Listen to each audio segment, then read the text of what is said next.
Ayatollah Ali খামেনির মৃত্যুতে প্রতিশোধের আগুনে জ্বলে উঠেছে ইরান। একের পর এক হাইপারসনিক ক্ষেপণাস্ত্র ছুড়ে নাস্তানাবুদ করছে মার্কিন বাহিনী ও ইসরায়েলকে। এবার ইসরায়েলের প্রধানমন্ত্রী বেনিয়ামিন নেতানিয়াহুর কার্যালয়ে ভয়াবহ হামলা চালিয়েছে আইআরজিসি। এরপরেই গুঞ্জন উঠেছে মারা গেছেন নেতানিয়াহু। বিস্তারিত আরিফ হাসানের প্রতিবেদনে। উত্তাল মধ্যপ্রাচ্য। পারমাণবিক ইস্যুকে কেন্দ্র করে গত ২৮ ফেব্রুয়ারি ইরানের রাজধানী তেহরানের একাধিক স্থানে আকস্মিক হামলা চালায় যুক্তরাষ্ট্র ও ইসরায়েল।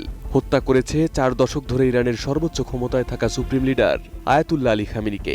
এদিকে খামেনিকে হারিয়ে যেন উন্মাদ হয়ে উঠেছে আইআরজিসি। পাল্টা জবাবে ভয়াবহ হামলা চালাচ্ছে মধ্যপ্রাচ্যের মার্কিন ঘাঁটিগুলোতে এবং ইসরায়েলে। এখন পর্যন্ত F-15 সহ ৩টি মার্কিন যুদ্ধবিমান বিধ্বস্ত হয়েছে। হামলা চালানো হচ্ছে মার্কিন দূতাবাস সহ বিভিন্ন ঘাঁটিতে। এখন পর্যন্ত ৪ জন মার্কিন সেনা নিহত হয়েছে। ইরানের হামলার ভয়ে ইতিমধ্যে মার্কিন সেনারা দুবাইয়ের